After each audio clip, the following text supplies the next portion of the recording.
Sir ಏನ್ sir ಬದಲಾಗಿದ್ದು ಅಂತ. This my question. 2016 ಇದೇ ಕೇಂದ್ರ ಸರ್ಕಾರ ಹೇಳ್ತು ನಮ್ಗೆ ಇದಕ್ಕೆ ರಾಷ್ಟ್ರಗಾನ ಕೊಡೋ ಇರಾದೇ ಇಲ್ಲ, we have no intention to do it. ಆದ್ರೆ ಇವತ್ತು ಇದಕ್ಕೆ ತಂದು ಒಂದು ಕಾನೂನು ಮಾಡಿ ಸೆಕ್ಷನ್ 3 ಇದನ್ನು ಸೇರಿಸಿ ತಿದ್ದುಪಡಿ ಮಾಡಿದ್ದಾರೆ. ಅದೇ ರೀತಿ ಕಾಂಗ್ರೆಸ್ ಕೂಡ ಎಂತ ಮಾನ್ಯತೆ ಕೊಡ್ತು ಸರ್. ರವೀಂದ್ರನಾಥ್ ಟ್ಯಾಗೋರ್ ಕಾಂಗ್ರೆಸ್ಸಿನ ಕಾರ್ಯಕ್ರಮದಲ್ಲಿ ಮೊದಲನೇ ಬಾರಿ ಇದನ್ನ ಬಹಿರಂಗವಾಗಿ ಸಾರ್ವಜನಿಕ ವೇದಿಕೆ ಮೇಲೆ ಹಾಡೋದಕ್ಕೆ ವೇದಿಕೆ ಮಾಡಿಕೊಟ್ಟಿದ್ದೆ ಕಾಂಗ್ರೆಸ್.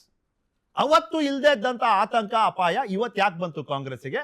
ಅವತ್ತು ಬೇಡದೇ ಇರುವಂತ ದರ್ಜೆ ಇವತ್ತು ಯಾಕೆ ಕೊಟ್ರು ಬಿಜೆಪಿ? ಇಬ್ಬರು ಕಡೆನೂ ಕೇಳ್ತಿದ್ದೀನಿ ಪ್ಲೀಸ್. ಈಗ ನನಗೆ ಸ್ವಲ್ಪ ಸೋಜಿಗ ಅನ್ಸೋದು, ವಿಚಿತ್ರ ಅನ್ಸೋದು, ಒಂದು ದೇಶಕ್ಕೆ ಶ್ಯಾಮಪ್ರಸಾದ್ ಮುಖರ್ಜಿ ಹೇಳ್ತಿದ್ರು, ಏಕ್ ದೇಶ ಮೇ ದೋ ಪ್ರಧಾನ್ ದೋ ವಿಧಾನ್ ನೈ ಹೋಂಗೆ ಅಂತೇಳಿ. ಒಂದು ದೇಶಕ್ಕೆ 2 ರಾಷ್ಟ್ರಗೀತೆ ಯಾಕೆ ಬೇಕು? ಒಂದು ದೇಶಕ್ಕೆ ಒಂದೇ ರಾಷ್ಟ್ರಗೀತೆ ಸಾಕಲ್ವಾ? ಅದೇನಾಯಿತು ಅಂದರೆ, ಆಗಿನ ಕಾಲದಲ್ಲಿ ರವೀಂದ್ರನಾಥ್ ಅವರು ಮೊಟ್ಟ ಮೊದಲು ಹಾಡಿದಾಗ ಆವಾಗ ಇನ್ನೂ ಮುಸ್ಲಿಂ ಲೀಗ್ ಮತ್ತು ಹಿಂದೂ ಮಹಾಸಭಾ ಮಧ್ಯೆ ಇಷ್ಟು ದೊಡ್ಡ ಕಂದಕ ಸೃಷ್ಟಿಯಾಗಿರಲಿಲ್ಲ. ಕಂದಕ ಇತ್ತು. ಆಮೇಲೆ ಏನಾಗುತ್ತೆ, ಯಾವಾಗ ಕಾಂಗ್ರೆಸ್ಗೆ ಪ್ರಾಮುಖ್ಯತೆ ಬಂದಾಗ ಅಲ್ಲಿ ಅನೇಕ ಭಿನ್ನಾಭಿಪ್ರಾಯಗಳು ಮೂಡ್ತವೆ. ಅಲ್ಲಿ ಮುಸ್ಲಿಂ ಲೀಗು ಮತ್ತು ಹಿಂದೂ ಮಹಾಸಭಾ ಒಟ್ಟಿಗೆ ಸೇರಿಕೊಂಡು ಸರ್ಕಾರ ಮಾಡ್ತಾರೆ. ಇದೇ ಶ್ಯಾಮಪ್ರಸಾದ್ ಮುಖರ್ಜಿ ಆರ್ಥಿಕ ಮಂತ್ರಿ ಆಗಿದ್ದಂಥ ಮುಸ್ಲಿಂ ಲೀಗಿನ ಫಜ್ಲುಲ್ ಹಕ್ ಸರ್ಕಾರದಿಂದ ಪತ್ರ ಬರೀತಾರೆ, ಕ್ವಿಟ್ ಇಂಡಿಯಾ ಮೂವ್ಮೆಂಟಲ್ಲಿ ನೀವು ಭಾಗವಹಿಸಬಾರ್ದು ಅಂತೇಳಿ. ಅದೆಲ್ಲ ಆಗಿದೆ. ಆದರೆ ಯಾಕೆ ಇಲ್ಲಿ ಬಂತು ಅಂದರೆ, ಈ ಒಂದು ರಾಷ್ಟ್ರಗೀತೆಗೆ, ಈ ಒಂದು ವಂದೇ ಮಾತರಂ ಗೀತೆಗೆ ಆಗಿನ ಸಂದರ್ಭ ಏನಿತ್ತು, ನೆಹರು, ಗಾಂಧಿ ಇತ್ಯಾದಿ ಮತ್ತು ಕಾಂಗ್ರೆಸ್ಸಿನ ನಾಯಕರುಗಳಿಗೆ ಒಂದು ಹಿಂದೂ ಮುಸ್ಲಿಂ ಇಲ್ಲಿ ಡಿವಿಷನ್ ಶುರುವಾಗಿದೆ. ಅದಕ್ಕೆ ಪ್ರೋತ್ಸಾಹ ಕೊಡುವಂಥ, ಪ್ರಚೋದನೆ ಕೊಡುವಂಥ ಅಂಶಗಳು ಬೇಡ ನಮ್ಮ ರಾಷ್ಟ್ರಗೀತೆಯಲ್ಲಿ. ಯಾರಿಗೊಬ್ಬ ಬೇಜಾರಾಯ್ತಾ ಬಿಟ್ಟುಬಿಡ ಸ್ಟಾಂಜನ್ನು. ಅದಕ್ಕೂ ಸೇರಿಸ್ಕೊಂಡು ಕೊನೆಗೆ ರಾಷ್ಟ್ರಗೀತೆ, ನ್ಯಾಷನಲ್ ಆ್ಯಂಥಮ್ ಅಂತ ಮಾಡಿದ್ದು ಜನಗಣಮನ, ರವೀಂದ್ರನಾಥ್ ಟಾಗೋರ್ ಬರೆದಿರೋದನ್ನು, ನಾಟ್ ವಂದೇ ಮಾತರಂ. ಇದಕ್ಕೆ ರಾಷ್ಟ್ರಗಾನ್ ಅಂತಾರೆ ಹಿಂದಿನಲ್ಲಿ, national song, not national anthem. ಇದು ಆಪ್ಷನಲ್ ಆಗಿತ್ತು. ಇದು ನ್ಯಾಷನಲ್ ಸಾಂಗ್ ವಾಸ್ ಆಪ್ಷನಲ್. ಮತ್ತು ಆಪ್ಷನಲ್ ಆಗಿರುವಾಗ ಕೂಡ ಅನೇಕ ಜನ ಇದಕ್ಕೆ ವಿರೋಧ ವ್ಯಕ್ತಪಡಿಸಿದ್ರು. ಅದರ 4ನೇ, 5ನೇ, 6ನೇ ಚರಣಗಳಲ್ಲಿ ಹಿಂದೂ ದೇವತೆಗಳ ಆರಾಧನೆ ಇದೆ, ಅದೆಲ್ಲ ಹೀಗಿದೆ.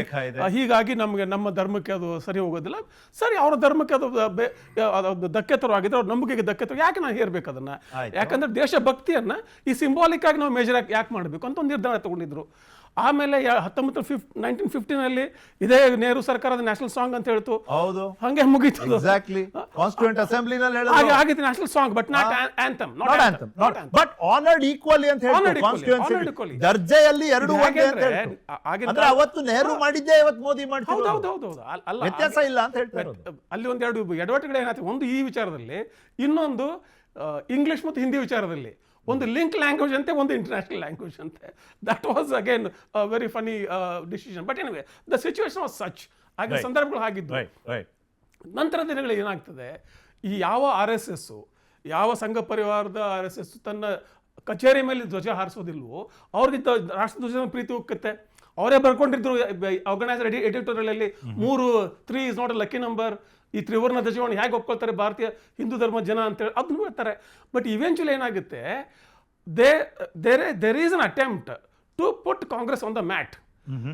ಸರಿ, ಬಟ್ ಕಾಂಗ್ರೆಸ್ ಮ್ಯಾಟ್ ಮೇಲೆ ಹೋಗೋದಕ್ಕೆ ಅವರೇ ಆಹ್ವಾನ ನೀಡ್ತಾ ಇದ್ದಾರೆ. ಆ ರೀತಿ ಕಾಣ್ತಾ ಇದೆ ದರ್ಶನ್. ನೋಡಿ, ನೀವು ಇಲ್ಲಿ ಅಲ್ಲ, ಒಂದ್ ನಿಮಿಷ, ಅಲ್ಲಿ just go to darshan come back. ಈ ವಿಡಿಯೋವನ್ನ ನೀವು ನೋಡಿದಿರಿ. ಅಲ್ಲಿ ಯಾವುದೇ ಒಂದು ಕೈ ಸನ್ನೆ ನೋಡಿ. ನಿನ್ನೆಗೆ ನಾವು ಈ ತರ ಡೀಟೇಲ್ ಆಗಿ ಹೋಗ್ಲಿಲ್ಲ. ಇಬ್ರು ಹಿರಿಯರು ನಿಂತಿದ್ದಾರೆ, ಒಬ್ರು ಹಿರಿಯಾಗಿ ಇನ್ನೊಬ್ಬರ ಬಗ್ಗೆ ಕಾಳಜಿ, ಅವ್ರು ಕೇಳ್ತಿದ್ದಾರೆ ಕುರ್ಚಿ ತಂದ್ಕೊಡು, ಕಾಂಗ್ರೆಸ್ ವಕ್ತಾರ ಹೇಳ್ತಿದ್ದಾರೆ, ಅದನ್ನ ನಂಬೋಣ ಬಿಡ್ರಪ್ಪ ಅಂತ ಬಿಟ್ಟಿದ್ವಿ.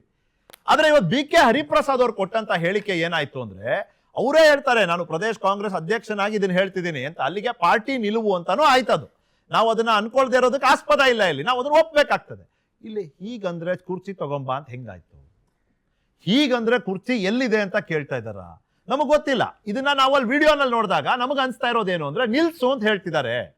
ನೀವು ಆಹ್ವಾನ ನೀಡಿದಿರಿ ಈ ವಿವಾದಕ್ಕೆ. ಪ್ಲೀಸ್ ನೋಡಿ ಸರ್, 1937ರಿಂದ ಈ ದಿನ, ಈ ಕ್ಷಣದ ತನಕ ಕಾಂಗ್ರೆಸ್ನ ಯಾವುದೇ ಕಾರ್ಯಕ್ರಮ ಆದರೆ ಆ 2 ಚರಣಗಳನ್ನ ಹಾಡುವಂತಹ ಪದ್ಧತಿಯನ್ನು ಅವತ್ತಿಂದ ಇವತ್ತಿನ ತನಕ ನಾವು ಬೆಳೆಸ್ಕೊಂಡು ಬರ್ತಾ ಇದ್ದೀವಿ.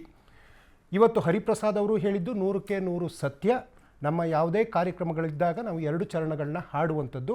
ಮೇ ಬಿ ಸೋನಿಯಾ ಮೇಡಮ್ ಅವರು ಅದು ಕುರ್ಚಿ ಅನ್ನುವಂಥ ಚರ್ಚೆಗಳಿರ್ಬೋದು ಅಥವಾ ನಿಲ್ಸಿ ಅನ್ನೋದು ಇರಬಹುದು. ಯಾಕೆಂದ್ರೆ ಅನಾವಶ್ಯಕ ನೀವು ತುರುಕುವಂತ ನಿಲ್ಸಿ ಅಂತ ಇರಬಹುದು ಅಂತ ಹೇಳಿದ್ರೆ, ಅದು ಈಗ 2026ರ ತಿದ್ದುಪಡಿ ಕಾಯ್ದೆ ಪ್ರಕಾರ ನೀವು ಅವಮಾನ ಮಾಡಿದಿರಿ, ನೀವು ಶಿಕ್ಷೆಗೆ ಅರ್ಹರಾಗ್ತೀರಿ. ಶಿಕ್ಷೆ 100%. ಗಲ್ಲಿಗೆ ಹಾಕ್ತಾರ ಗಲ್ಲಿಗೆ 3 ಹಾಕ್ತಾರೆ, ಅದು ವರ್ಷದ? ಕಾನೂನಲ್ಲಿ ನಿಮಗೆ ಅಲ್ಲ, ಗೊತ್ತಾಗ್ತದೆ ಅಲ್ಲ, ಬಿಡಿ. ಅದು ಆಯ್ತು, ಫೈನು ಆಯ್ತು ಸರ್, ಆಯ್ತು. ಇಂಪ್ರಿಸನ್ಮೆಂಟ್ ಅಲ್ಲ. ಈಗ ನಿಮ್ಮ ಅಧ್ಯಕ್ಷರೇ ಹೇಳಿದಾರೆ ಗಲ್ಲಿಗೆ ಹಾಕಿದ್ರು ಹಾಡಲ್ಲ ಅಂತ. ಯಾಕೆ ತಲೆ ರೆಡಿ ಸರ್. ಈ ಸ್ವಾತಂತ್ರ್ಯಕ್ಕೋಸ್ಕರ ಪ್ರಾಣತ್ಯಾಗ, ಬಲಿದಾನ, ಜೈಲ್ ಶಿಕ್ಷೆ ಅನುಭವಿಸಿರ್ತಕ್ಕಂಥ ಪಕ್ಷಕ್ಕೆ ಅವತ್ತು ಬ್ರಿಟಿಷಿಗೆ ಹೆದರಿಲ್ಲ, ಈ ಬಿಜೆಪಿಗೆ ಅವನಾರು ಹೆದರ್ತಾನ ಅನ್ನುವಂಥ ಪ್ರಶ್ನೆ ಹೇಳ್ತಾ ಅಷ್ಟೊಂದು ರಾಷ್ಟ್ರಭಕ್ತಿ ಇದ್ದವ್ರು, ನನ್ನ ಸಿಂಪಲ್ ಕ್ವಶನ್, ಇಲ್ಲೇ ಬಿಜೆಪಿ ವಕ್ತಾರರು ಇದಾರಲ್ಲ, ಅಷ್ಟು 6 ಚರಣಗಳನ್ನ ಅವರೊಮ್ಮೆ ಹೇಳ್ಬಿಡ್ಲಿ ಎಲ್ಲರ ಮುಂದೆ, ಎದ್ದು ನಿಂತು ನಾವು ಎದ್ದು ನಿಲ್ತೀವಿ, ಚಪ್ಪಾಳೆ ತಟ್ತೀವಿ. ಆ ಬಿಜೆಪಿ ಅವರಿಗೆ ಈ ಚರಣಗಳು ಗೊತ್ತಿಲ್ಲ. ಅದಕ್ಕೆ ಹೇಳ್ತೀವಿ ಕೇಳಿ ದರ್ಶನ್, ನೀವು ಹೇಳದೇ ಆದ್ರೂ ಪರವಾಗಿಲ್ಲ, ಗೌರವ ಪೂರ್ವಕವಾಗಿ ನಿಂತ್ಕೋಬೇಕು. ನೀವು ಕಲ್ತಿಲ್ಲ ಅಂದ್ರೆ ತೊಂದ್ರೆ ಇಲ್ಲ, ಅದು ಶಿಕ್ಷೆ ಅಲ್ಲ.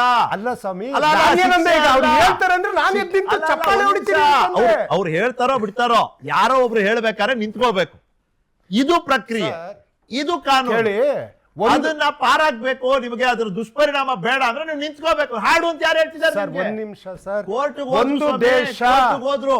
ಒಂದ್ nation, Mohammed Syed Noori versus Union of India 2026 ಕೋರ್ಟ್ಗೆ ಹೋಗಿ ಒಂದೇ ಮಾತ್ರ ಕಡ್ಡಾಯ ಮಾಡಂಗಿಲ್ಲ ಅಂತ ಕೋರ್ಟ್ಗೆ ಹೋದಾಗ ಕೋರ್ಟ್ ಹೇಳ್ತು, ಅದರಲ್ಲಿ ಅಂದ್ರೆ ನಿಮಗೆ ಆಯ್ಕೆ ಕೊಟ್ಟಿದೆ. ಹಾಡ್ಬೇಕಾ ಬೇಡವಾ ಅನ್ನೋದು ಮಾತ್ರ ಆಯ್ಕೆ, ಗೌರವ ಕೊಡೋದ್ರ ಬಗ್ಗೆ ಆಯ್ಕೆ ಇಲ್ಲ. ಸರ್ ನಾವು ಗೌರವ ಕೊಡೋ ಕೆಲಸವನ್ನ ಅವತ್ತಿಂದ ಇವತ್ತು ನಾ ಹೇಳ್ತೀನಿಲ್ಲ. ನಿಂತ್ಕೊಳ್ಳಿ. ಸರ್ ಸರ್ ನಮ್ಮ ಕಾರ್ಯಕ್ರಮಗಳಲ್ಲಿ play ಆಯ್ತು, ಸರ್, ಬಿಟ್ಬಿಡಿ.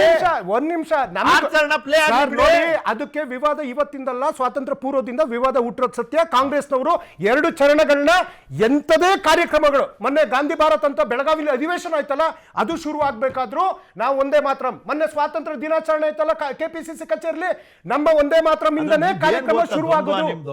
ಕೇರಳನಲ್ಲಿ ಒಂದ್ ನಿಲುವು ಮಾಡ್ತೀರಿ ಸರ್, ಒಂದು ನೀವು ಕೇರಳನಲ್ಲಿ ಒಂದ್ ನಿಲುವು ಮಾಡ್ತೀರಿ, ಕರ್ನಾಟಕದಲ್ಲಿ ಇನ್ನೊಂದ್ ಮಾಡ್ತೀರಿ. ಅದಕ್ಕೆ ನಿಮ್ ಬಗ್ಗೆ ಯಾಕೆ ಅಂದ್ರೆ ನಾನು ಕರ್ನಾಟಕದ ಕಾಂಗ್ರೆಸ್ ಅಂದ್ರೆ ನಿಖಿಲ್ ಜೋಶಿ ಅವ್ರ ಮುಂದೆ ಕೂತಿದ್ದೀನಿ. ಕೇರಳದ ನನಗೆ ಅವಶ್ಯಕತೆ ಇಲ್ಲ, ನಿಮ್ ಜೊತೆ ನಾನು ಇಲ್ಲಿ ಕನ್ನಡದಲ್ಲೇ ಮಾತಾಡ್ತಾ ಇದ್ದೀನಿ. ನೋಡಪ್ಪ ಸರ್ ಸರ್ ಸರ್ ಅಲ್ಲ ರೀ, ಕಾಂಗ್ರೆಸ್ ಇಂದ ಕೈ ತೊಳ್ಕೊಂಡ್ಬಿಡ್ತೀರಾ ನೀವು? ನೋಡಿ ಹೆಂಗ್ ತಳ್ಳಿದ್ರಿ ಬಸ್ ಕೆಳಗಡೆ. ಕಾಂಗ್ರೆಸ್ ಘಟಕನ ಹೆಂಗ್ ಹಂಗೆ ಸರ್ರ ಅಂತ ನಮ್ಮ ಅಧ್ಯಕ್ಷರ ಮಾತಿಗೆ ನಾನು ಗೌರವಿಸುತ್ತಾ ನಮ್ಮ 2 ಚರಣಗಳನ್ನ ಹಿಂದೆನೂ ಹೇಳಿದ್ವಿ, ಮುಂದೆನೂ ಹೇಳ್ತೀವಿ. ಆದ್ರೆ ನಮಗೇನಾದ್ರೂ ಈ ರೀತಿ ದೊಡ್ಡ ಬೆದರಿಕೆ ಹಾಕಿ ಬಂಧಿಸ್ಬಿಡಿ, ಜೈಲಿಗೆ ಹಾಕ್ತಿವಿ, ಗಲ್ಲಿಗೆ ಹಾಕ್ತಿವಿ ಅಂದ್ರೆ yes come on we are ready.